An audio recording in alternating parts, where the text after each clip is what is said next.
I'm doing great, William. Thanks. How you doing? I'm doing amazing. Thank you. Great, great. I'm so glad to hear that. Thanks so much for chatting with me. I really appreciate it. I'm excited. Thank you. Yeah, the channel is so much fun. I mean, you really kicked up the action scenes are really well orchestrated, and the great tension between the brothers. Uh, Thank you. well, I know you wrote and directed the film. I was wondering where the story came from. I mean, kind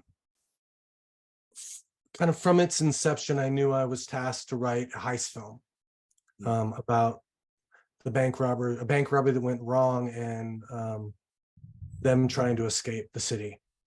And so then that gave me I talked my executive producer into letting us shoot it here in New Orleans, which I think is one of the most amazing places on the planet. It's my favorite city in the South by far. And I think that I obviously I'm in a genre that has been very well tread, right? And so I wanted to try and do something a little different. I wanted to focus less on the big heist. Most films are all about making the heist, and maybe the third act is about the escape. And I wanted the first act to be about the heist, and then the stories about, you kind of get hints of it in the opening sequence, um, but about the brothers and about Ava, Clayne's love interest in the film, and about their relationship, and about the cost of uh, dysfunctional relationships, and the cost of the choices we make and how they affect people around us. And that I found really engaging. And so sure, we're going to do the guilty pleasures, we're going to do the action. That's great. I love that, of course. But I really wanted people to be deeply invested in the characters. So, which was a challenge to have your protagonists who are such anti-heroes, that especially the Max character, um, but even Clayne, he's no saint in this. So um, that had its challenges. Well, yeah, you balance that well because certainly this is like like you said, the opening scene or the opening heist really kicks it off. But my favorite scenes are the family scenes, or the brother scenes trying to That's get out. awesome. Yeah, that's awesome to hear. Yeah, it really is interesting. Now, I wanted to ask you before I come back to that. I wanted to ask you about New Orleans. You mentioned about it being your favorite city.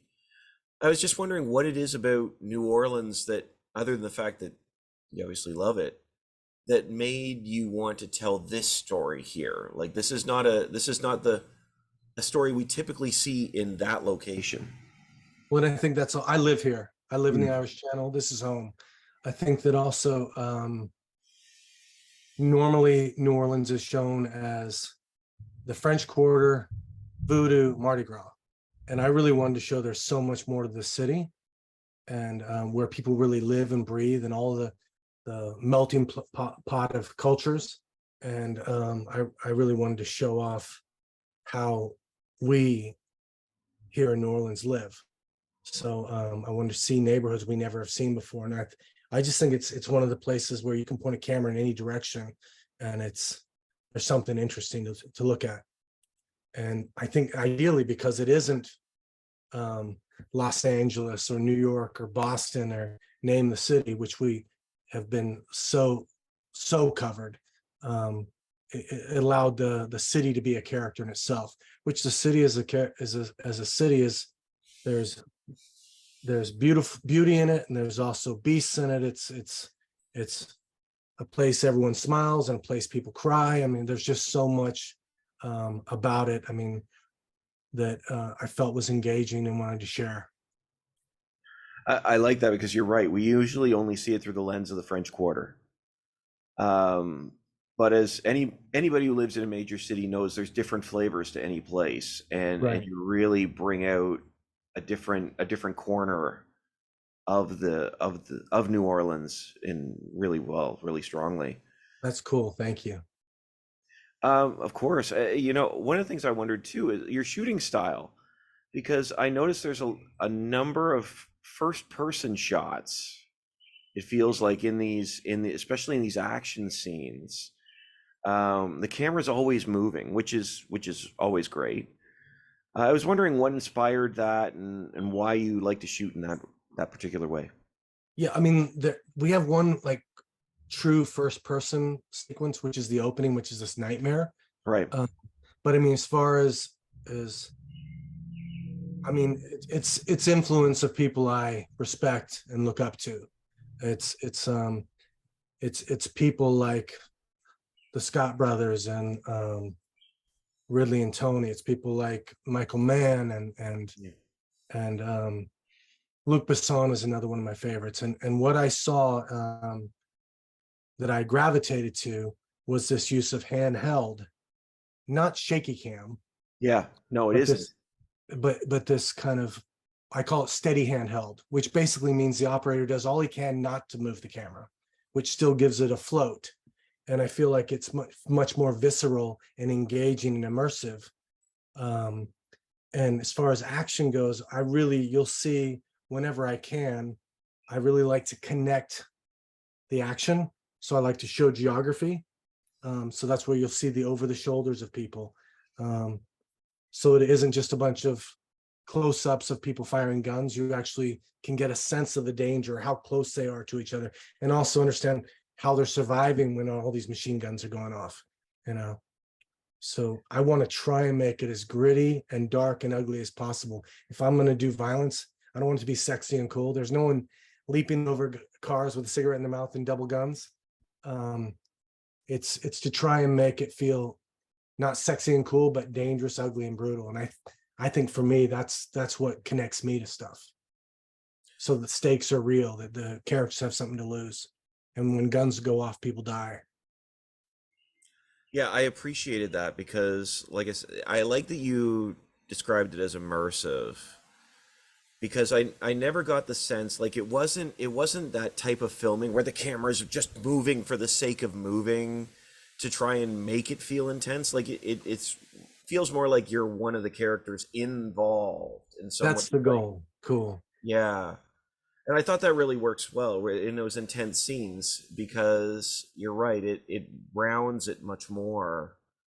It There's grounds. the sequence which with my DP Mark Rutledge, who's done all my movies together basically, and he's running through these houses, leading and chasing Max, and he's carrying the camera like a football, trying to look down at the same time, not crash into anything, and that gets kind of shaky, pretty shaky, but I feel like it works, and it's not a cheat to hide what you can't do. It's specific. Yeah. So I Yeah. hope people take it that way. It comes across. It comes across. It's great. Cool. Well, I want to talk to you a little bit about the brothers, because their dynamic is so interesting. And I was wondering, I would just love to know if you think that consider Jamie to be a good guy, because neither of them are really, heroes. Like you Right. described them as anti-heroes. Do 100%. you consider Jamie to be a good guy? And what is that line? I think he's a less bad guy. I think he's a guy that is desperate to look after his family, and he makes super bad choices. And he's got his brother has this hand on him. And so he's got this really unhealthy codependent relationship with his brother, who's pretty unhinged. And so I think that he probably in another life, if his brother hadn't been around, he definitely wouldn't have gone down this path. But he has this kind of loyalty. I think many of us in our lives have had relationships that we shouldn't have continued, that we've had relationships that just weren't healthy for us, but maybe we had so much invested, so much history. And that's where I came from in the script. I had a friendship like that, and I couldn't let him go. And but it just kept costing me and costing me. And I like to explore the idea of that, because I felt like it was a really real emotion. And Max, as bad as he is, he doesn't know he's a bad guy. and he believes he loves his brother and knows what's best for his brother, and is so he's manipulating and guiding his brother down a path that he thinks is best for him, sincerely. So he's I think he has some shades of gray, as dark as he is. I think there's aspects where you realize, as twisted as it is, okay, that's his motivation. That's why he's doing what he's doing. Or at least that's what he's lying to himself and saying that's what it is. Yeah, see, it's interesting. Max is, I'll be totally honest, I hated him at the start of the film. Just absolutely despised him. Not because his performance was great, but I mean his character. You're like, oh, here's the unhinged guy, the guy that won't. But by the end, as you really, like I say, that middle section, when you invest in their relationships, by the end, I can't say that I thought he was great. I hated him less. Yes. It's And like, I was surprised. I had a couple people tell me they kind of were rooting for him towards the end, and they felt for him, which I'm not sure everyone's going to feel that way, but I think, like you said, you dislike him less. So, well, it's funny because Jamie, like you said, Jamie is a sort of redemptive character. Max is a character that almost feels like he doesn't know that he needs he doesn't know he needs redemption, but you by the end feel like he does. Right. Which is a unique relationship to have with a character as the viewer, because I think that's a credit to the performance as well, because like, yes, you by the end you don't want to hate him as much as you did at the beginning, when you just want to smack him. Right. But it's really solid, and the relationship between them really comes through. It really solidifies the film. William, I'm just wondering too. We're starting to run out of time. Just wondering what it is you hope people take away from the channel. I hope that they walk away from the film in this dark little tale, that they're able to walk away thinking, like you just did, about these characters, about the relationships, and trying to decide what could have changed, how things could have been different. That they're invested enough in the characters that they can kind of struggle with how they feel about them. And I think that would be amazing. Well, I really appreciate that. And honestly, William, the film is a blast and the performances are great. I really appreciate it. And thanks so much for your time, and I wish you the best. Thank you for making time for me. Thank you. Absolutely. Absolutely. Have a great day. You too.